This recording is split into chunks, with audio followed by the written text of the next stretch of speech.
everyone. So, last week we talked about the creation and ratification of the American Constitution.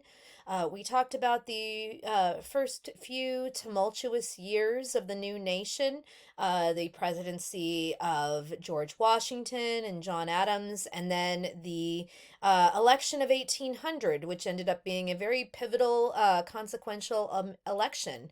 This week we are talking about kind of the years of the early republic. So we're going to be looking at Thomas Jefferson's presidency. On Wednesday, we will be exploring Jefferson himself and his kind of views on race as part of our American Slavery Project. And we'll be looking, sort of at how Americans kind of thought about society in the early republic. So today I'm really going to talk about sort of these first few years of the new country going forward after the election in 1800. So from 1800 to about 1815 or so. So we talked last week about Thomas Jefferson's election. And Jefferson really believed that westward expansion was vital to the health of this new republic. Only by moving westward, Jefferson thought, could Americans maintain their republican society of these independent yeoman farmers and avoid all of the miseries of the concentrated urban working classes in Europe. If cities bred corruption, the cure for this was more land. And so Jefferson really wanted to expand westward. A lot of Americans agreed with this. And the early republic was this period of very intense and fervent spread into the West. One English observer noted that old America seems to be breaking up and moving westward. The settlers created a wedge of settlement, kind of shaped like a triangle, reaching the Mississippi. In the 1780s, the federal government had drawn up very careful plans for the settlement of this region, but no one really anticipated that there would be this massive rush of people westward. Many settlers basically just ignored any land ordinances that had been passed or who actually held title to this land. They just went there, they squatted on it, and claimed the right for themselves. But from 1800 on, Congress steadily lowered the price of land in the West. They reduced the size of the land that could be bought.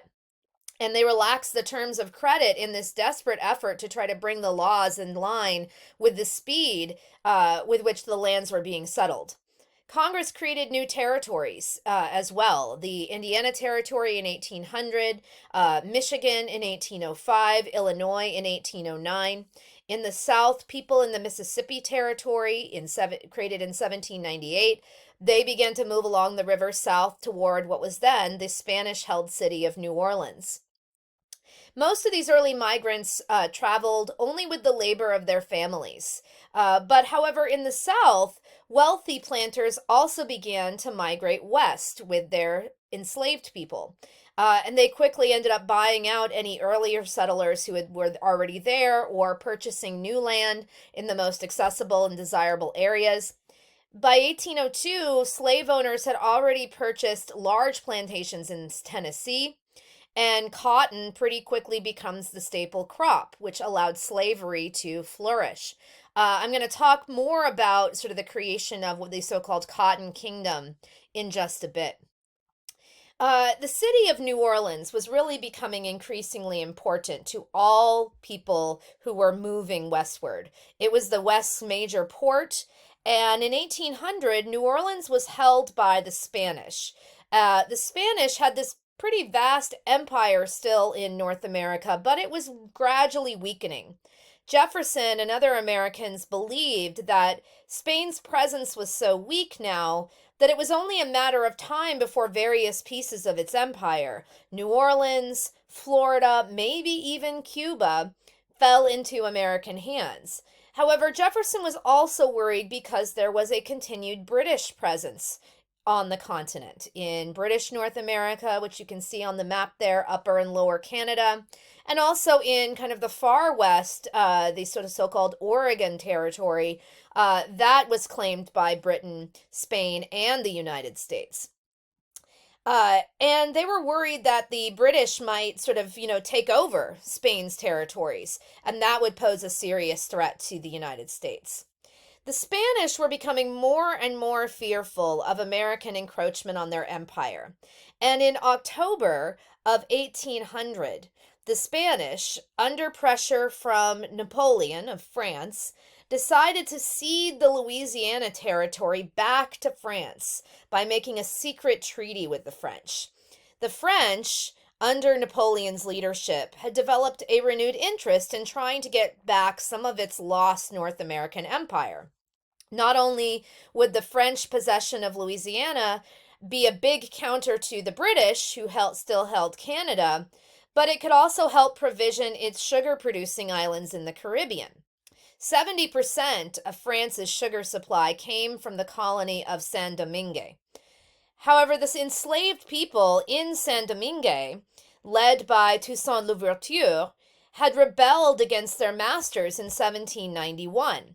This was the Haitian Revolution, and this was terrifying to slave owners in the United States. They were very afraid that this would inspire the enslaved people in America to rebel as well. Napoleon had tried to reclaim Saint-Domingue in 1801 by sending this massive amount of troops there, but the Haitian Revolution, the Haitians turned him back. This attempt failed spectacularly. By 1802, most of the French troops had been killed or succumbed to disease. And by 1803, it was all over. And in 1804, the island declared its independence and renamed itself Haiti. Louisiana was supposed to supply goods to Saint-Domingue. But now that Saint-Domingue was no longer owned by the French, they suddenly had no need for this vast Louisiana territory. Napoleon, however, did need money because he was about to go back to war with Britain. Now, the Americans did not know any of this. All they knew was that in 1803 was that Napoleon had somehow gotten the Spanish to give Louisiana back to France. And this was very alarming. The French were much more powerful than Spain at this point, and Jefferson did not want the French on America's doorstep. So he sends his good friend, James Monroe, to go to Paris to negotiate a deal with Napoleon to purchase the city of New Orleans and Florida for $6 million.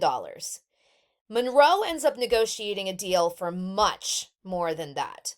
For $15 million, he gets the French to give up all of Louisiana, 900,000 square miles. When he learns about this deal, Jefferson is ecstatic. In one fell swoop, he has doubled the size of the United States. He has secured access for the United States to Mississippi. He's gotten the port of New Orleans. But he's a little reluctant to send this treaty to the Senate for ratification because Jefferson knew that what he had done, to put it mildly, was stretching the bounds of the Constitution. There is nothing in the Constitution that says the federal government had the right to either acquire foreign territory or to incorporate that into the Union. In the end, when he heard from Monroe that Napoleon might be having second thoughts about this deal, Jefferson decides to send the treaty to the Senate without mentioning any of his misgivings about the Constitution. And there was actually quite a bit of opposition to the Louisiana Purchase from both sort of political ideologies at the time. The House vote to deny approval for the purchase failed by just 2 votes. But the Senate ratified the treaty with France, and the House ends up granting Jefferson the money to make the purchase. The U.S. doesn't actually have $15 million in its treasury, though. It ends up having to borrow the money from Great Britain. So now Jefferson who is absolutely fascinated with the West, he has sort of acquired all this territory. He had read everything about the region. He's probably the best informed American on the territory beyond the Mississippi. When the Revolutionary War ended in 1783, he is already dreaming about exploring to the Pacific. So now that he has this Louisiana territory, he can make his dreams of a Western expedition a reality. To lead this expedition, Jefferson selects his private secretary, a man named Meriwether Lewis, who was an Army veteran. He sends him off to Philadelphia for this crash course in all kinds of scientific pursuits, and he tells him to learn everything there is to know about Native Americans. Lewis wanted a co-leader, and he gets an old army friend of his, William Clark, to join him. The two men get along very well. They complement each other very well, and they both were sort of prolific writers. They described in vivid detail everything they encountered. Most of the land beyond the Mississippi at this point remained basically unknown or wrongly understood. So it was very difficult to prepare fully for what lay ahead of them. Jefferson had the most extensive library in the world on the American West, but in 1800, he assumed that the Rocky Mountains were no higher than the Blue Ridge Mountains. He assumed that mammoths and other prehistoric animals were still roaming the plains. He thought there were active volcanoes all over the landscape. He thought that there was a water route that led to the Pacific, the long sought Northwest Passage. So he thought a lot of stuff. Most of it ended up not being, sort of reality. Lewis and Clark set out from St. Louis on May 14th, 1804, with about 40 or so men, including an enslaved man named York, who was Clark's enslaved man. They traveled up the Missouri, and by October, they reached the villages of the Mandan Indians, which is in present-day North Dakota. And they decided to spend the winter with the Mandan.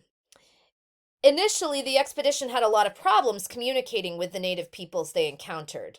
The Native Americans would speak to a fellow Native American in the expedition, who then spoke to someone who could only speak French, who then passed on what he had heard to someone who understood French but could also speak English.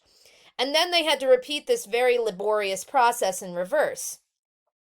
In the spring, the Corps of Discovery, as the expedition was called, set off again, and this time they were joined by a young Shoshone woman named Sacagawea, with her husband, who was a French-Canadian fur trader named Charbonneau, and their baby boy.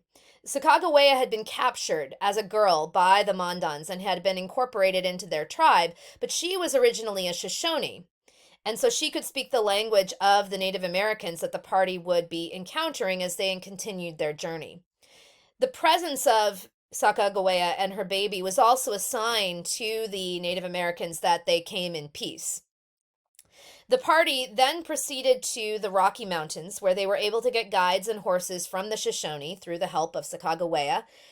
They crossed the Rockies. They got to present day, right about where Ohio is today, in September 1805. And on November 7th, 1805, they viewed the Pacific Ocean for the very first time. They spent the winter at the mouth of the Columbia River, and they described the nature and the Native Americans they encountered, and they made a lot of maps of their journey.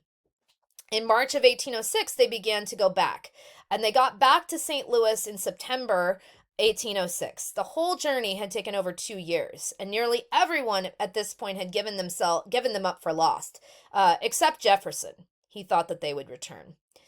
So the Lewis and Clark expedition really opened up this fur trading empire in the West, and it strengthened America's claim to the Oregon country.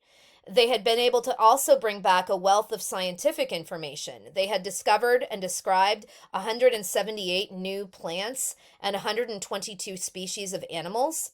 And they systematically recorded everything that they saw, so they introduced new approaches to exploration that influenced many future expeditions.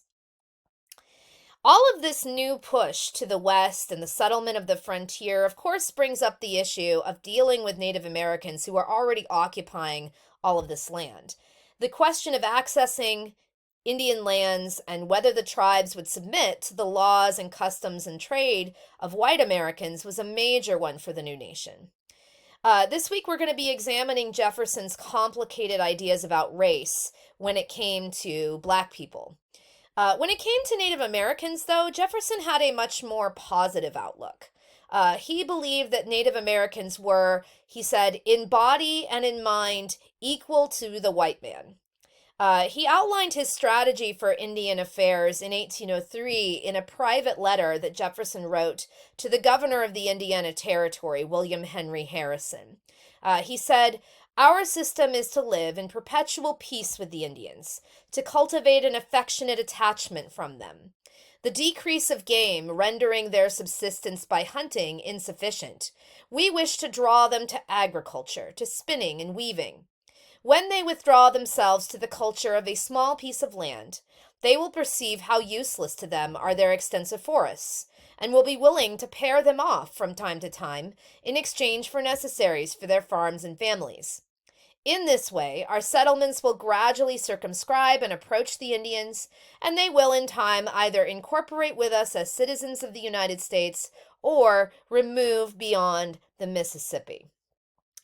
So he has this sort of, kind of relatively peaceful view of Native Americans, and, sort of slightly, paternalistic view, obviously, sort of arguing that they should, give up their traditional way of life and become farmers and learn how to spin and weave cloth, and they will sort of, live on small plots of land and be willing to kind of sell off the rest of their land to the United States.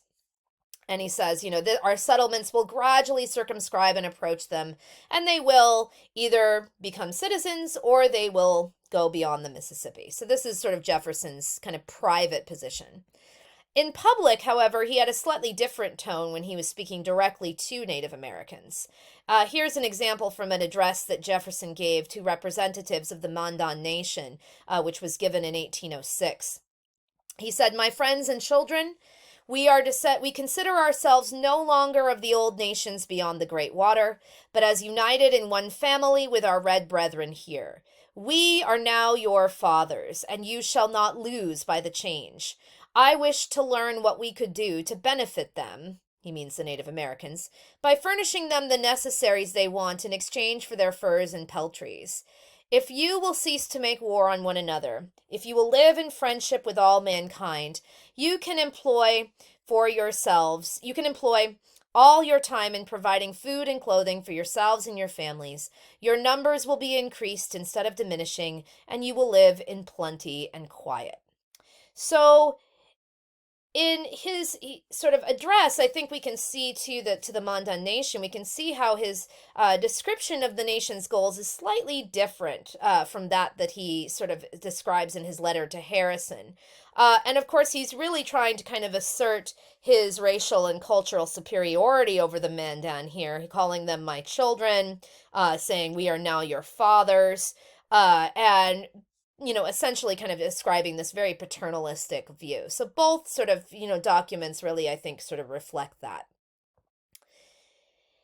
Now, as I mentioned, one of the other sort of big developments that we're seeing here is the spread to the west, not just in kind of the northern half of the country, but also in the south. And this is the rise of the so-called Cotton Kingdom. This relates back to the Industrial Revolution that's going on in Britain. The introduction of steam power in British industry ends up lowering the cost of making yarn and fabric, which means there is a rising demand for cotton, particularly cotton that can be grown in the United States. A similar sort of mechanization is starting to happen in the Northeast in the United States as well. Prompted by all of this new demand, enslavers begin increasing the cultivation of cotton along the coast of Georgia and South Carolina. Now, there are two varieties of cotton. There's long staple and short staple cotton. Long staple cotton does not grow inland. However, short staple cotton could not be cultivated for many years because of the time and the expense that was needed to separate the seeds from the fiber. An invention makes this possible. Eli Whitney creates modifies what had been sort of an existing invention, and he calls it the cotton gin. Gin is short for engine. And he invents this sort of new machine in 1793. And this really makes the large-scale cultivation of cotton possible. It's impossible to overemphasize the importance of cotton to the Southern and, by extension, the entire American economy. Annual cotton production goes from about 3,000 bales in 1790. By 1810, that number is up to 178,000 bales.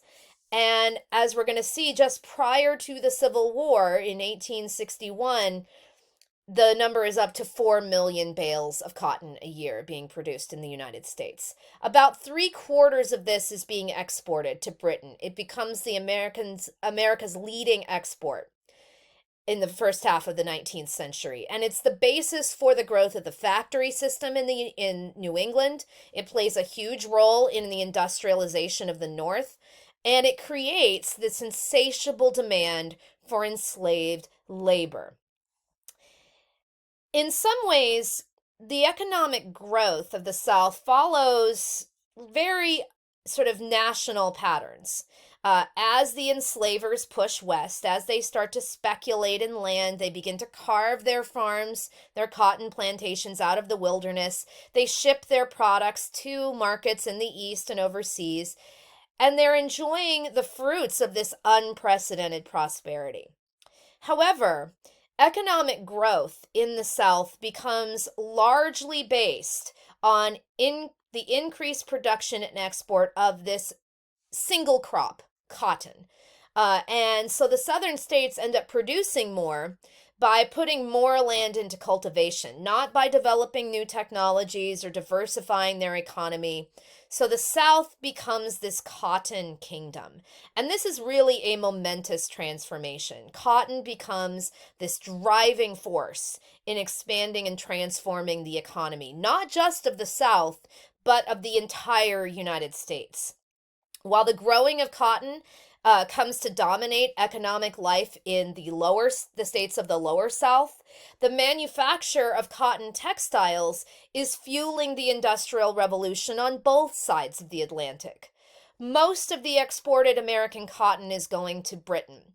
By giving the United States its leading export, the enslaved workers in the fields of the South enabled the country not only to buy manufactured goods from Europe, but also to pay interest on its foreign debt and to continue to import more capital to invest in transportation and industry.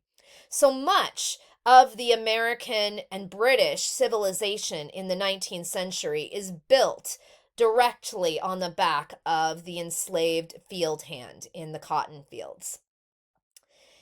Now, Jefferson, he definitely sort of was more interested in kind of expanding to the West and in developing the country than he was in sort of foreign policy. But he found it impossible as president to avoid what was going on in Europe. The United States had been born amidst a world that was at war. From 1792 to 1815, except for some brief periods of peace, Europe is being torn apart by this struggle for dominance between revolutionary and later Napoleonic France and Great Britain. So the French and the British are just fighting each other all the time at this point. It was the longest sustained global war in modern history. America gets caught between these two powers, neither of which is paying a lot of attention to what's going on across the ocean, 3,000 miles away, this awkward young new republic. But the United States finds itself caught up in this struggle nonetheless. Jefferson and his sort of Republican Party believed the United States had to remain neutral amid all of these quarrels going on in Europe. But they insisted that the United States had the right to trade with European warring powers. And during this period, the U.S. becomes the largest neutral carrier of goods in the world. With so much of its income and wealth involved in overseas trade, the U.S. government very much supports freedom for commerce on the high seas in wartime.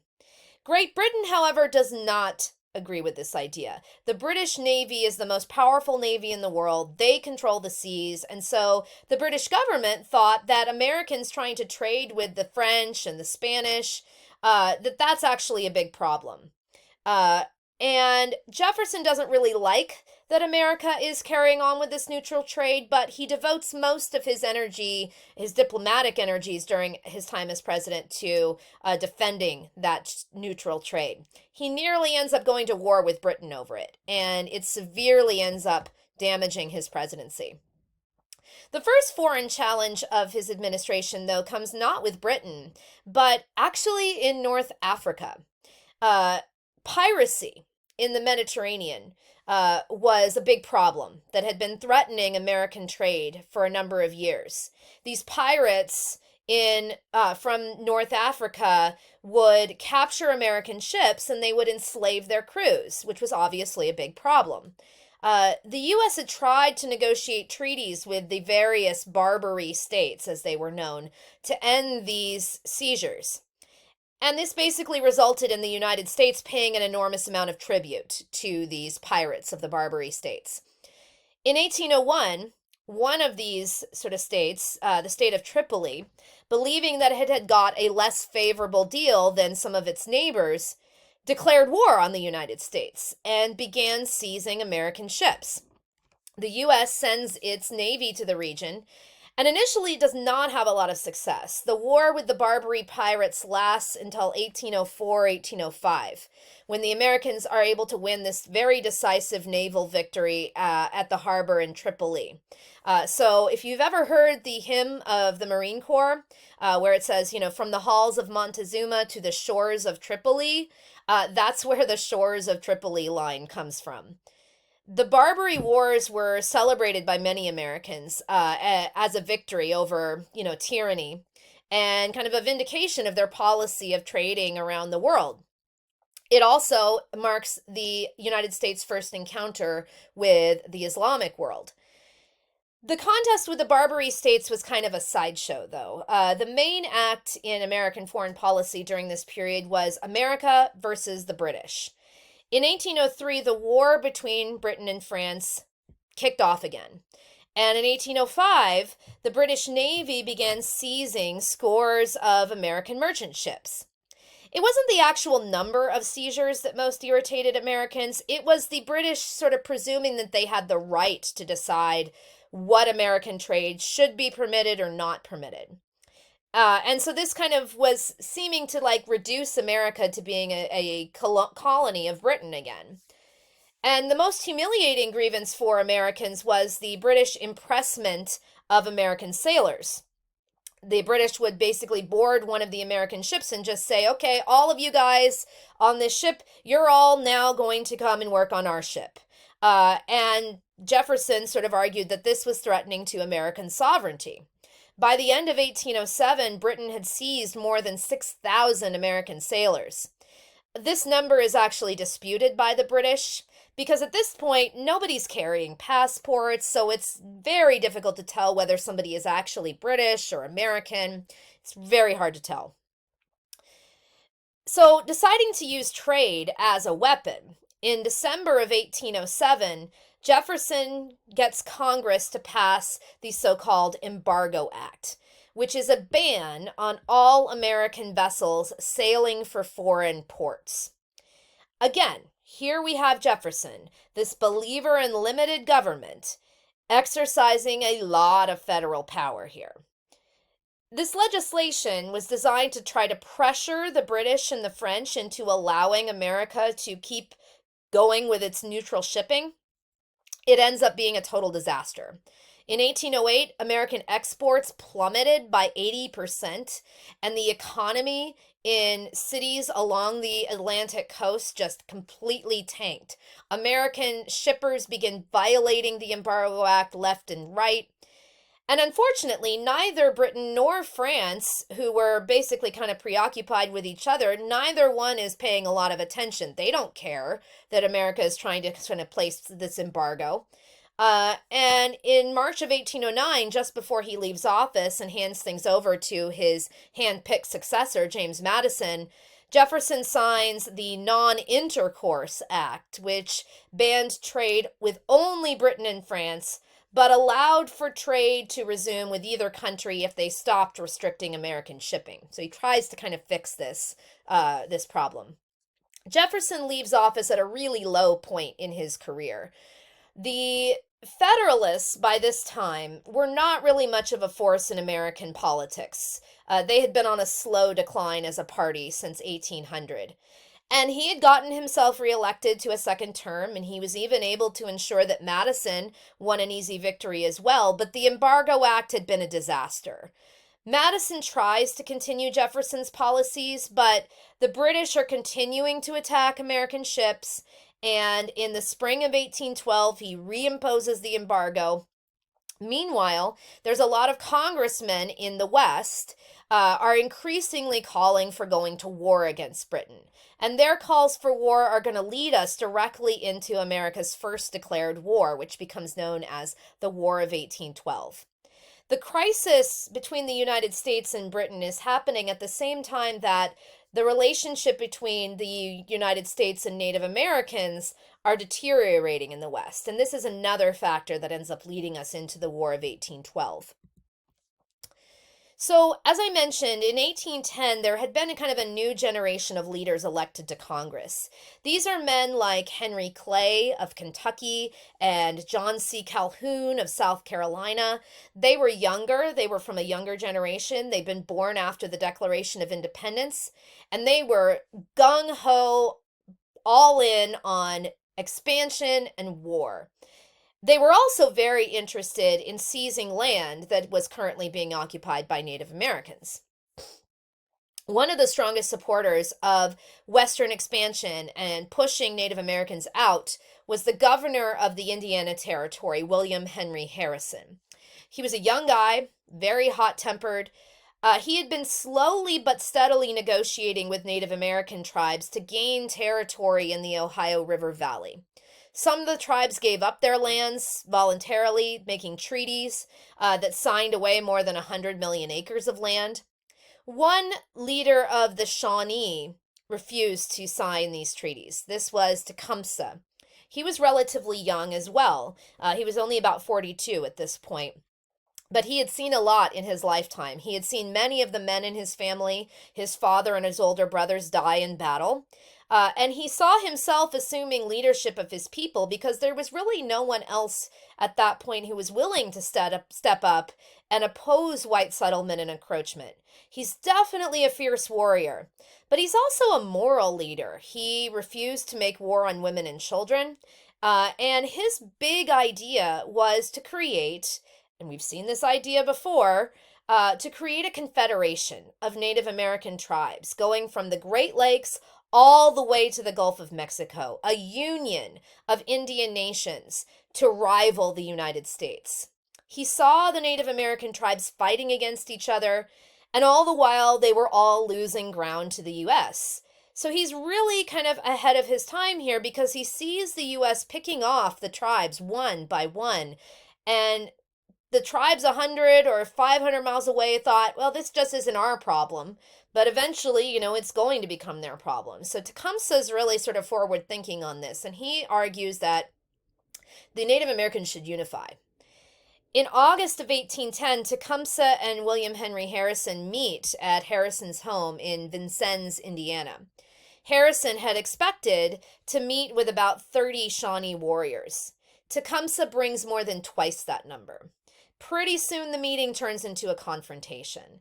Tecumseh denounces Harrison and the white settlers that he is encouraging. He says the Great Spirit said he gave this great island to his red children. He placed the whites on the other side of the big water, but they were not content with their own, and they came to take ours from us. They have driven us from the sea to the lakes. We can go no further. My brother, I do not see how we can remain at peace with you. As you might imagine, Harrison, as a dedicated expansionist, he is not really interested in seeing a role for Native Americans in this, new American Republic. In the fall of 1811, Tecumseh sets out to recruit Indian nations in the South to join his confederacy. And Harrison takes this opportunity of Tecumseh being out of town, and he gathers an army of about 1,000 troops to march on Tecumseh's base at Prophetstown in western Indiana. Someone tips them off. A group of native warriors at Prophetstown decide to strike first. Early in the morning of November 7th, they move in secret toward Harrison's army camped on the banks of the Tippecanoe River. Initially, this surprise attack goes very well for the Native Americans. It's complete chaos. The Native Americans inflict significant casualties.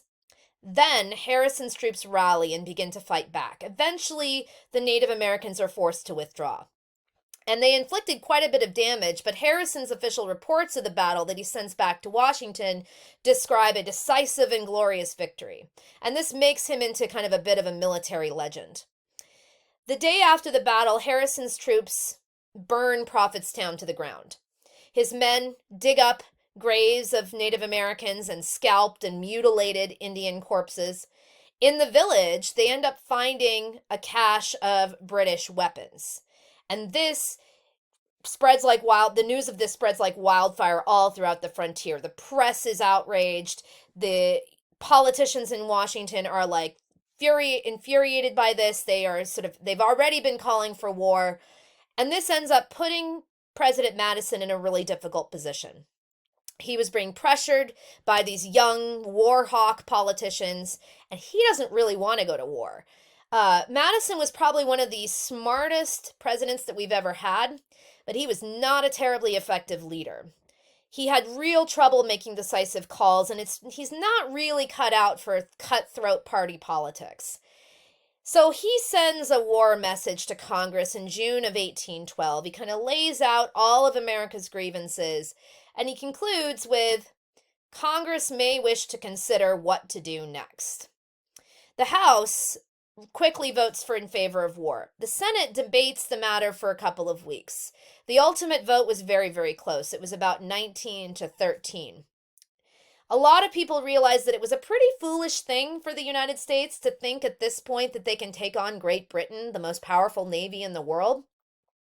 However, the British are dealing with their own problems in Europe, namely Napoleon, and their king, George III, is fully incapacitated, mentally ill at this point. They've also just had their prime minister killed in an assassination, and the last thing that they needed at this point was another war. So this brings us to the War of 1812, which I'm going to ask you the question, was this a war for absolutely nothing? It's generally one of those wars that does not get a lot of press or does not get a lot of coverage in American history. It ends up being a pretty inconsequential war. The Madison administration assumed that they would be able to conquer Canada and kick the British entirely out of North America. They really believed that the Canadians would greet the American army as liberators. Thomas Jefferson said it was a mere matter of marching. Okay, so initially things go really badly for the Americans. The United States tries to invade Canada, and they say, hey, Canadians, you're going to be liberated from your British oppressors. And the Canadians they assume the Canadians will all come over to the American side. The Canadians say, no thanks, we're good. We actually like being British. And the invasion of Canada fails. The British impose a blockade on the United States that basically stops all American commerce.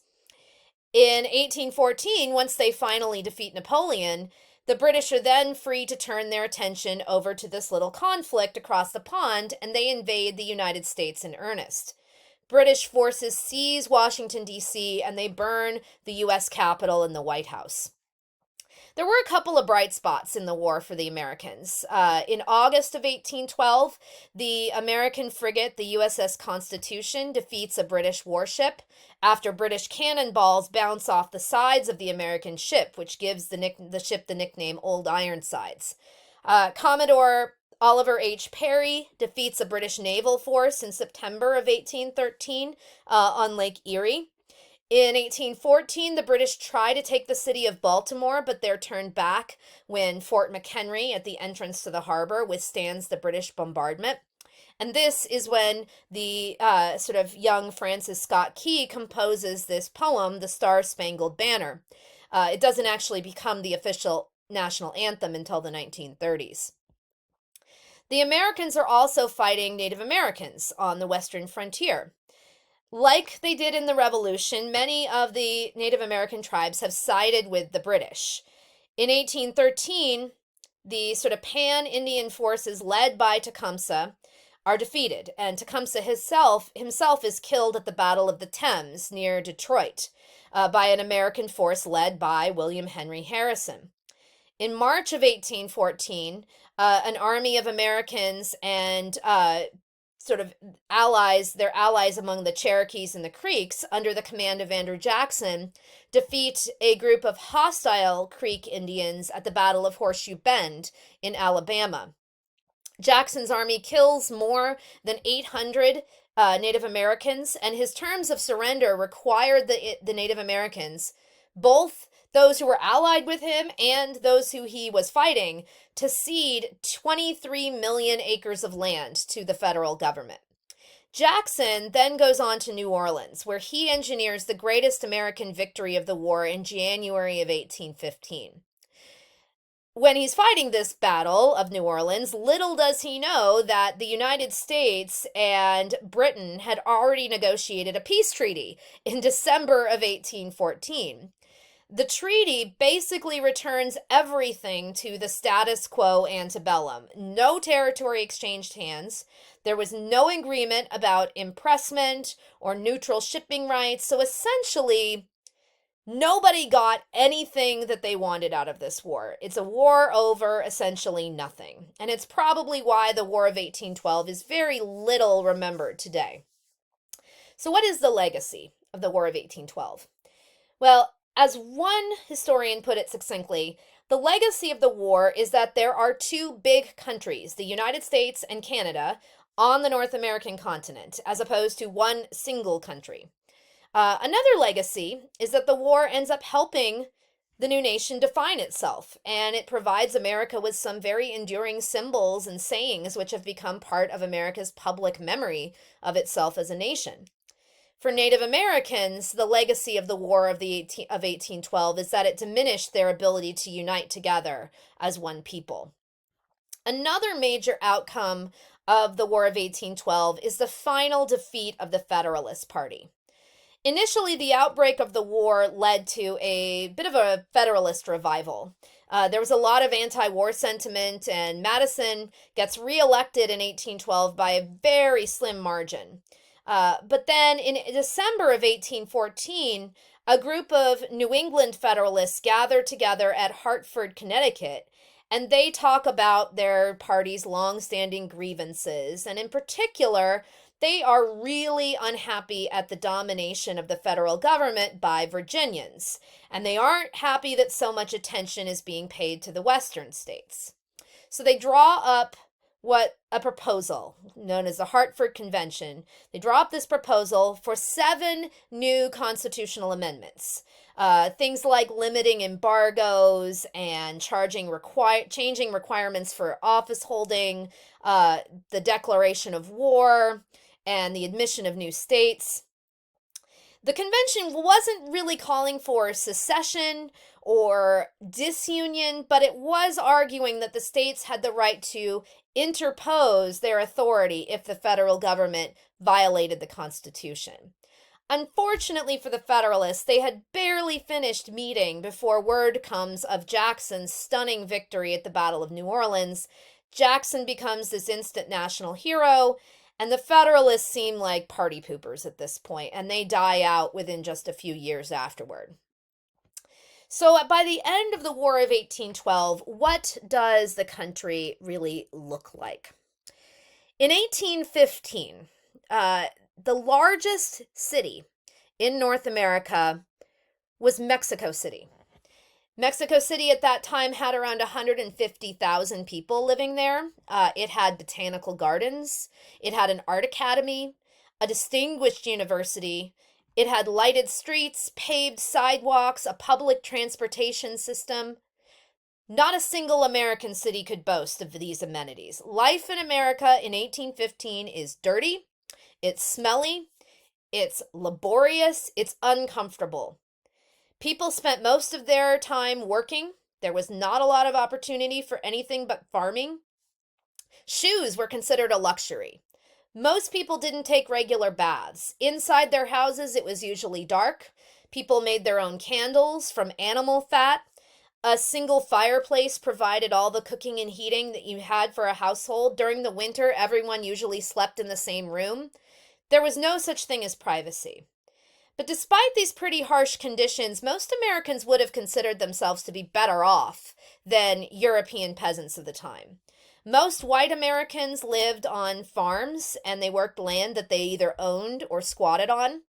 A farm of one's own was a dream for people in Europe. And the sort of population was able to, sort of really, the population of America was able to really achieve that dream. They were able to marry earlier than their relatives in Europe. They had more children. The population of the United States was approximately doubling every 20 years. By 1815, it was around 8.5 million. At 5 foot 8 inches, the average American man was about 4 inches taller than his English counterpart. There was a lot of food. People were not living in close proximity to each other, so they weren't catching all kinds of contagious diseases. So it was a comparatively healthy place to live. Families largely produced farming families largely produced for their own consumption and partly for things to be sold or bartered on a local basis.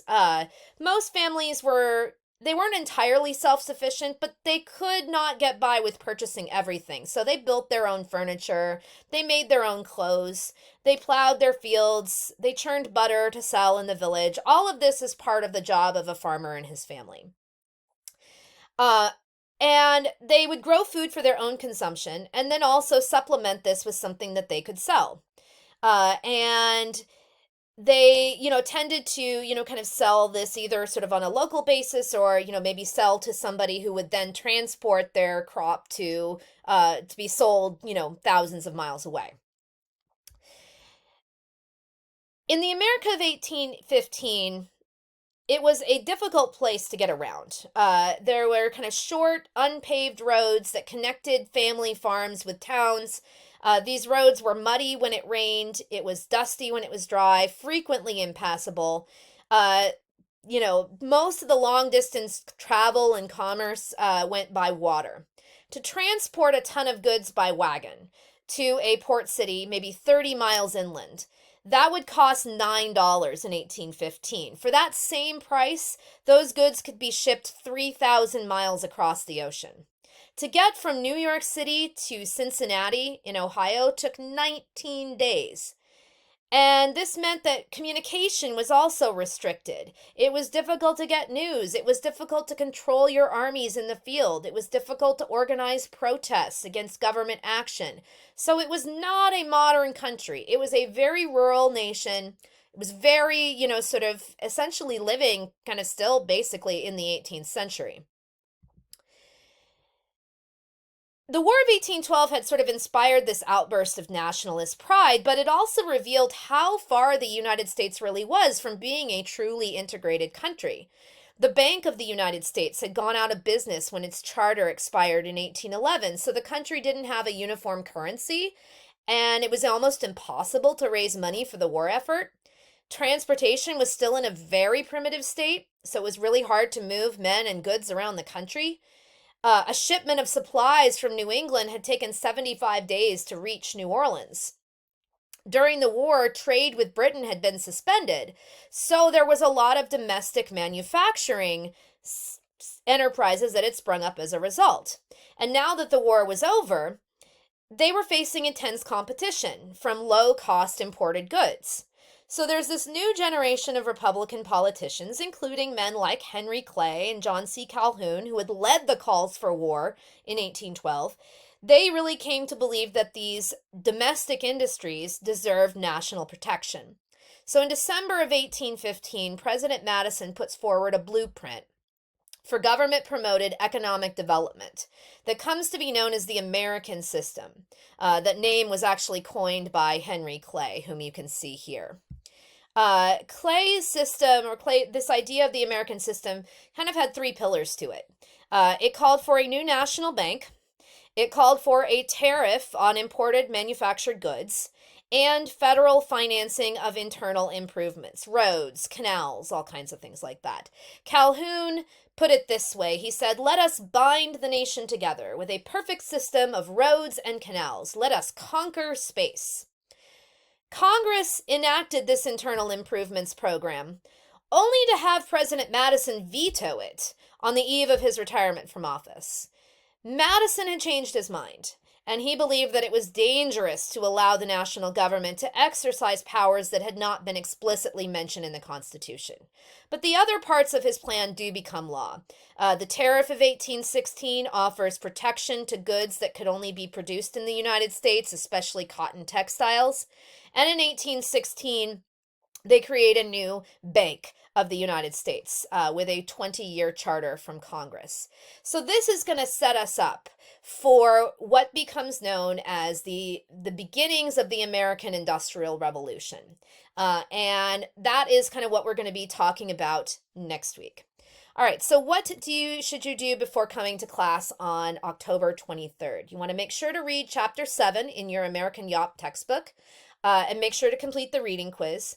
And then you have a couple of primary sources to look at. You have Jefferson's views on race and Benjamin Banneker's rebuttal to Jefferson. And there is a course journal entry on Jefferson and race that you should complete in your course journal before coming to class. And then we'll be talking about sort of Jefferson's kind of complicated views on this topic in class on Wednesday. All right, I'll see everybody then. Have a great week, everyone.